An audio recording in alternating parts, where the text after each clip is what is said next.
오늘은 특별히 얼마 전에 굉장히 안타까운 소식이 있었죠, 이태원에서. 다음 세대가 굉장히 많은 또 희생을 당한 그런 사건이 있었습니다. 가슴 아픈 사건이. 이제 이런 걸 보면서 우리가 이 다음 세대 안에 이 사단이 문화의 탈을 쓰고 침투에 들어가서 굉장히 많은 희생을 아, 나타낸 이런 사건들이 있었는데, 이걸 보면서 우리가 교회에서 놓친 부분들이 무엇이고 또 앞으로 어떤 대책이 있고 이 빼앗긴 문화 영역을 어떻게 또 되찾아올 것인가, 이런 거를 한번 이야기해보는 차원에서 우리 이용석 우리 청년도 같이 참여하면서 이렇게 하도록 하겠습니다. 특별히 오늘은 용석이가 할로윈의 유래에 대해서 좀 조사를 해왔어요. 그래서 그 부분을 잠깐 들어보고 어떻게 유래됐는지 우리 쪽 구독자분들하고도 같이 한번 쉐어링을 하고, 이렇게 해서 들어왔구나, 그래서 어떠한 또 파급력이 있는지. 할로윈이라는 게 지금은 얼마 전에도 이제 할로윈 축제가 지나갔고 매년 이제 돌아오는 약간 연례 행사처럼 뭐 나라나 국경이나 문화를 초월해서 뭔가 이제 사람들끼리 즐기는 일종의 약간 그런 어 약간 크리스마스 같은 느낌이 된 게 없지 않아 있는데, 이제 원래 할로윈이라는 게 무엇인지 많은 사람들이 잘 모르고 있고, 이거의 어떤 기원이나 어떤 역사에 대해서 조금 예전에 자료를 정리해 놓은 게 있어서 한번 이제 좀 보여드리려고 합니다. 할로윈 보통 하면은 우리가 떠오르는 이미지가 지금 보고 계시는 화면처럼 이렇게 뭐 호박이 있고 약간 어두침침한 분위기에 약간 이런 어 어떤 옛날로 치면은 이제 오컬트나 뭐 마녀, 뭐 귀신들, 약간 이런 어떤 악한 영들이라든지 문화적으로 사람들끼리 이런 것들을 이제 서로 어, 분장을 하고 하면서 이제 파티를 즐기다든지 아니면은 사람들한테 가가지고 뭐 사탕 같은 거나 아니면은 어, 이런 전래되는 어떤 풍습을 가지고서 겁을 주고 이런 일들을 많이 하죠. 그래서 보시다시피 이렇게 일반적으로 사람들이 봤을 때 좀 무서워 보이는 분장으로 많이 분장을 합니다. 근데 이 원래 할로윈이라는 게 사실은 어떤 것인지 보면은 원래는 이게 로마 카톨릭의 절기인데 사람들이 많이 잘 모릅니다. 그래서 이 로마 카톨릭에서 11월 30일부터 11월 1일까지 보통 이틀에서 3일 정도를 이 한국말로 번역하면은 만성절이라 해가지고 이 번역하면 모든 성인들의 축제. 그래서 이제 그걸 이제 할로윈이라고 하는데, 이 할로윈 할 때 할로란 말 자체가 신성하게 하다, 거룩하게 하다라는 뜻이 있습니다. 그래서 주기도문에도 보면은 아버지 이름을 거룩하게 하옵시고 할 때 Hallowed be your name 이렇게 영어로 하거든요. 그런 의미에서 할로윈이라는 단어도 원래는 어 이게 이제 위키백과에 있는 글을 가져온 건데, 이 중간에 이거 펜을 할 수 있나요? 여기에 보면은 중간에 모든 성인들의 대축제 전야제를 추천은 All Hallows Evening, 이게 줄여가지고 우리가 크리스마스 전날을 크리스마스 이브라고 하잖아요. 크리스마스 이브닝인데 그 줄여서 크리스마스 이브라는 것처럼 모든 성인 대축일, 이게 이제 만성절인데 그 전날을 이제 할로우 이브닝 해가지고 줄여서 할로윈이 된 것입니다. 어원은 이렇고요. 그래서 이게 한국 카톨릭 공식 홈페이지인데 거기에 들어가면은 이 만성절이 어떤 그 절기인가가 잘 설명이 되어 있습니다. 위령의 날이라고 해가지고 영혼들을 위로하는 날이다, 그런 뜻인데요. 다른 말로 이제 All Souls Day라고 하고요. 통상적으로 이제 11월 2일이 이제 어 진짜 그 만성절이고, 그 전날 전전날 해서 이브 되는 날, 그때부터 이제 할로윈. 그래서 이제 10월 31일 우리가 일반적으로 알고 있는 할로윈이 그렇게 된 거죠. 이 행사는 원래는 그 유래가 고대 로마의 관습에 죽은 이들을 가리기 위한 기념 행사라고 이게 빨간 줄로 제가 표시해 놨는데, 어 고대 로마의 관습에서 이제 죽은 사람들을 기리는 그런 한국 어떤 행사에서, 지사구만. 한국 네. 지구 지사 날 비슷한 거였구만. 네. 그래서 그게 그 뒤에 잘못된 있는 거지. 빨간 줄 보면은 이 초대교회는 이런 로마의 이교도적인 관습을 그리스도적으로 재해석해서 수용하였다. 그러니까 여기서 말한 초대교회는 그 당시에 이제 지금의 로마 카톨릭의 어떤 모체가 되는 그 당시 처음 출발할 당시의 1세기 교회를 이제 얘기하는 겁니다. 그래서 1세기에서 4세기 사이에 원래는 이교도의 관습인데 이거를 그리스도교적으로 재해석해가지고 죽은 이들 기리는 날을 위령의 날이라는 이름으로 바꿔서 나중에는 이게 모든 사자들을 위해 기도하는 날로 살아있는 자와 기도와 모든 성인의 크나큰 공덕에 의해서 연옥에서 빨리 나올 수 있다. 이런 생각에 의거해서 그 지키게 된 어떤 축일 이렇게 볼 수 있습니다. 그래서 뭐 개신교 관점에서는 연옥이라는 개념은 없지만은 이제 로마 카톨릭에는 연옥이라는 개념이 존재하기 때문에 그런 모든 죽은 사람들을 위해 기도하고 특히나 그 중에서 카톨릭에 하면 성인들이 굉장히 많잖아요. 그 성인들을 위해서 그 기리는 날이라고 이렇게 나와 있습니다. 빨간 줄로 되어 있는 핵심 구절 몇 개만 보면은 11월 1일 모든 성인 날 이게 만성절 할로윈인데 이 하나님 나라를 완성한 성인들을 기념한 축제이다. 그 뒤에 보면 이것은 모든 성인의 날과 미령의 날은 살아있는 이들에게 삶과 죽음을 묵상하게 하는 기회를 준다. 특히 전례적으로 연중 마지막 시기인 11월에 자리 잡음으로써 종말의 성취될 구원을 미리 묵상하게 하는 날이다. 이렇게 말하고 있습니다. 맨 마지막 문단의 첫 번째 줄을 보시면 중세를 거치면서 미령의 날과 만성절이죠. 이거와 관련된 많은 전설이 생겨났는데 미령의 날에 그러니까 할로윈에 죽은 이들이 살아있을 때 자기에게 나쁘게 됐던 사람들 앞에 도깨비불, 두꺼비, 마녀 등의 모습으로 나타난다 전설. 그래서 우리가 지금 알고 있는 그 사람들이 이제 귀신 복장으로 이제 분장하고 뭐 이런 어떤 약간 오컬트적인 요소가 가미된 거에 원래 이교도적인 풍습도 있거니와 이런 전설들이 더해져가지고 지금 우리가 알고 있는 그런 할로윈 행사가 됐다 볼 수 있습니다. 그래서 결국에는 로마 카톨릭의 축제인데 이 축제할 때 이 제자가 실제 어원적으로 제사 지낼 때 그 제자거든요. 그래서 그러니까 원래 제사라는 건 신령이나 죽은 사람의 넋에 음식을 바쳐 정성을 나타낸 또는 그런 의식 한국식 제사야. 그런 거 의미합니다. 네. 그래서 할로윈 때 이제 성인들을 위해서 기도하고 기린다고 했는데 그 성인들에 대한 어떤 목록들이 여기 한국 가톨릭 공식 홈페이지 들어가면 6,331명의 성인들이 나와 있습니다. 이분들에 대해서 그 뭐 축일이 다 정해져 있어요. 뭐 날짜 해가지고 뭐 이름 누구누구 이런 식으로 이런 분들에 대해서 다 죽은 사람들인데 성인들에 대해서 뭐 기력하고 또 그런 어떤 축일 어떤 그런 종교적인 의식을 가진다고 볼 수 있습니다. 네. 그래서 할로윈에 대한 어떤 출처나 유래 역사에 대한 건 일단 여기까지고요. 한 가지 이제 보여드리자면은 고린도전서 10장 20절에 있는 말씀입니다. 여기 보면은 대저 이방인의 제사하는 것은 귀신 내게 하는 것이요 하나님께 제사하는 것이 아니니 나는 너희가 귀신과 교제한 자가 되질 원치 아니하노라 하고 바울이 이제 고린도 교회에게 보낸 편지에 이런 구절이 나와 있음을 이제 우리가 알 수 있습니다. 분명 이제 처음에 유래는 이교도의 풍습이 이제 그리스도교적으로 재해석되었다고는 하지만 과연 이것이 이방인의 제사하는 것에서 온 것이라는 것을 우리가 안다면은 과연 이것을 성경적으로 봤을 때 우리가 수용할 수 있는 것인가 한번 생각해 볼 필요가 있다고 생각합니다. 네, 준비한 건 여기까지입니다. 음. 예, 아주 배경을 잘 말씀해 줬네요. 지금 이렇게 들어보니까 사실은 우리가 이번에 그 이태원 사태가 벌어지기 전까지만 해도 이렇게 할로윈 문화가 깊숙하게 침투해 있는지도 사실 잘 몰랐어요. 교회 안에서도. 그리고 이렇게 문화라는 이름으로 다음 세대를 이렇게 잡아채가는 게 굉장히 심각하구나를 사실은 이번 사태를 통해서 우리가 알게 됐습니다.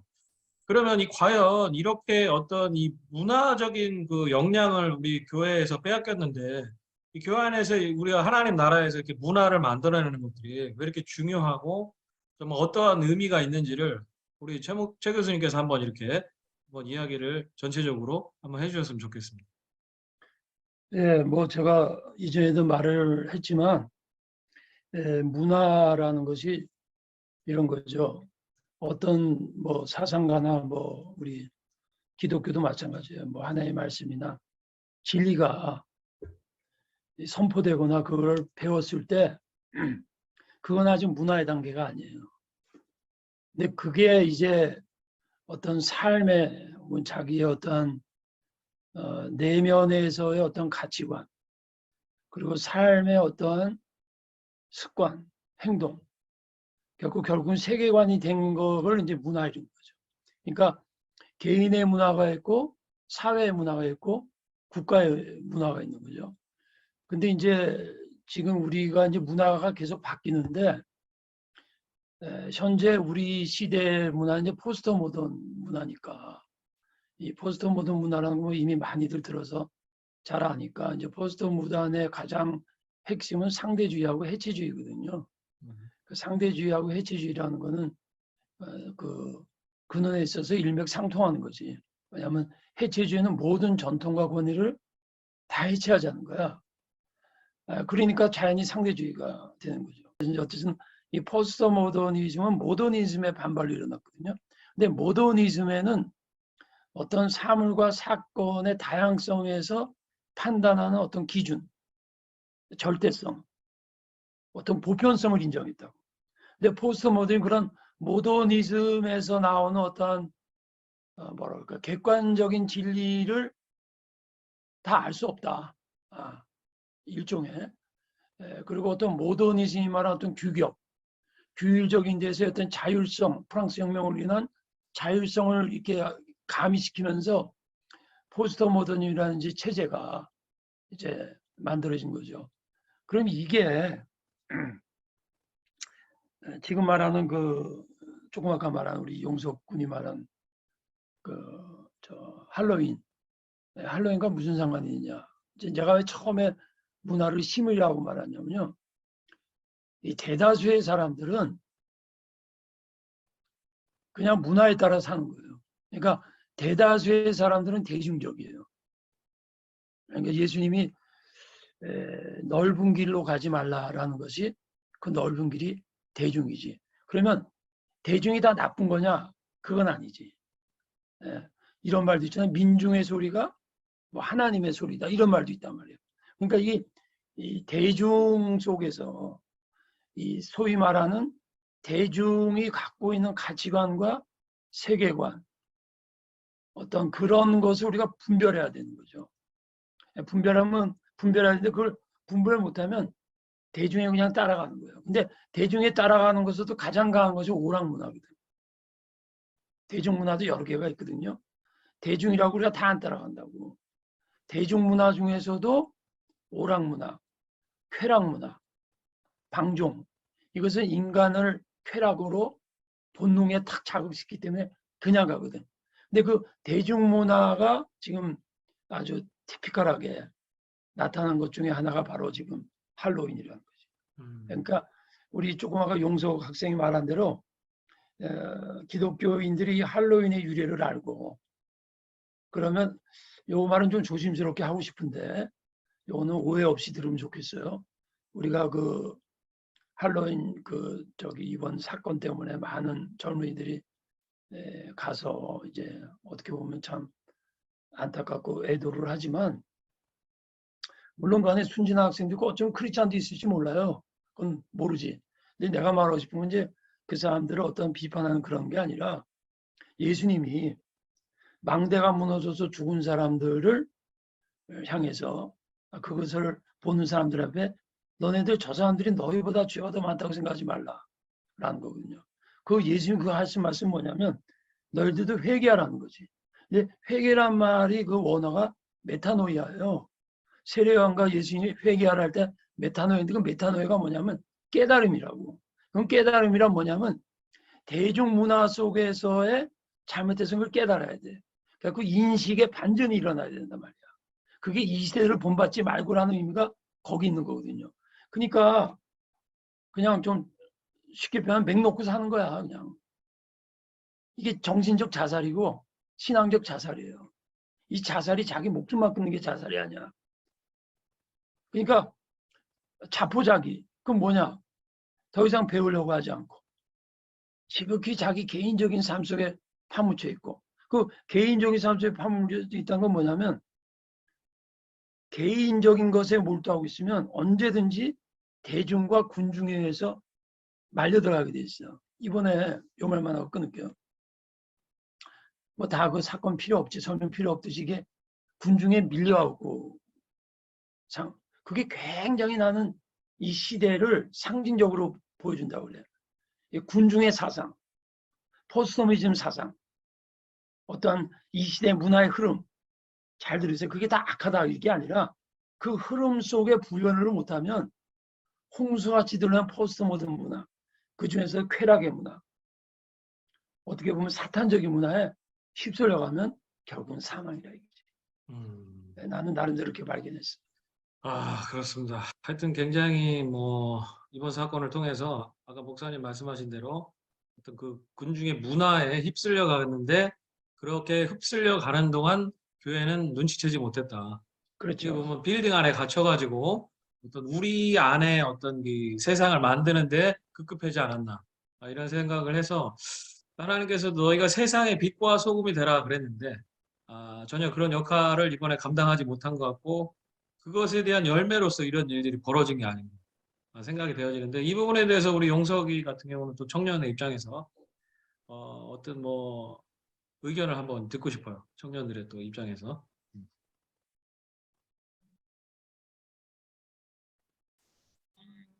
일단은 조금 전에 이제 최정원 교수님께서 말씀하신 것처럼 로마서 12장에 보면 그런 말씀이 있죠. 너희는 이 세대로 본받지 않고 오직 마음을 새롭게 하여 하나님의 선하시고 기뻐하시고 온전하신 뜻이 무엇인지를 분별하라. 예, 되게 유명한 말씀이고 알사람들은 다 잘 아는 말씀이라고 생각합니다. 그러니까 거기서 먼저 우리가 하나님의 뜻을 분별하려면은 순서적으로는 우리가 이 세대 안에 이제 기본적으로 태어나서부터 그 이 세상에서 살아가고 있기 때문에 모두가 영향을 안 받을 수가 없고 그거 가운데서 살아가면서 세상 사람들과 이제 섞여가지고 세상 문화 속에서 그런 어떤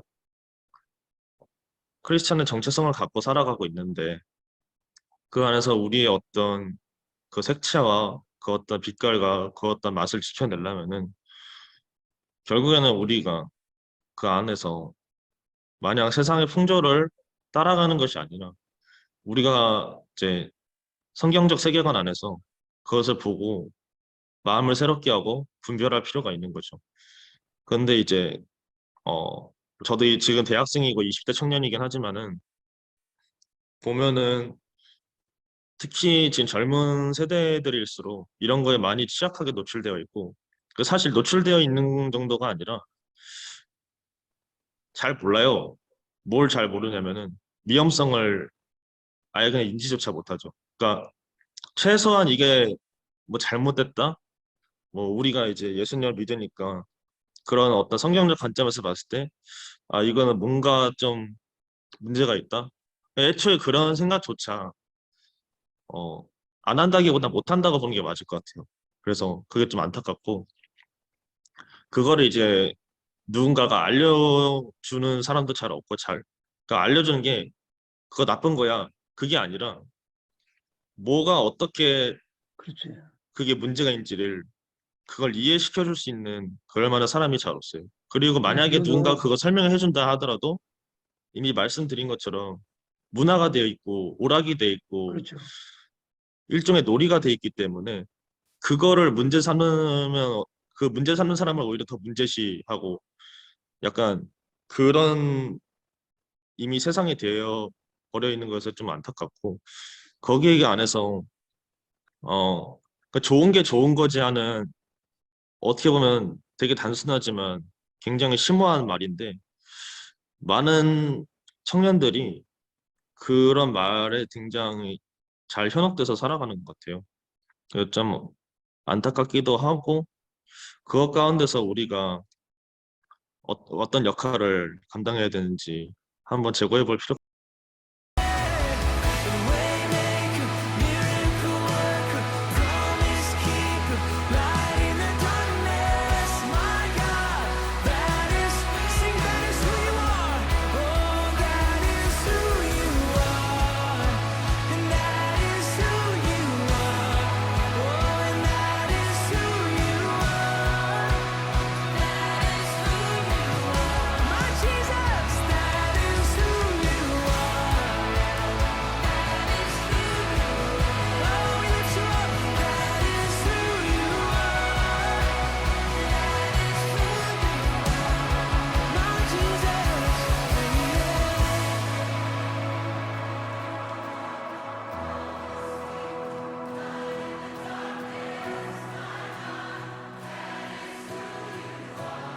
yes it is, yeah.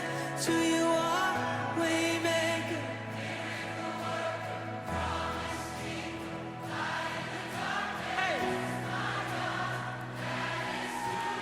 Let's sing this together. Even when I don't see it. Come on, even when I don't see it, you're working. Even when I don't feel it, you're working. You never stop working. You never stop working. Come on. Even when I don't see it, you're working. Even when I don't feel it, you're working. You never stop working. You never stop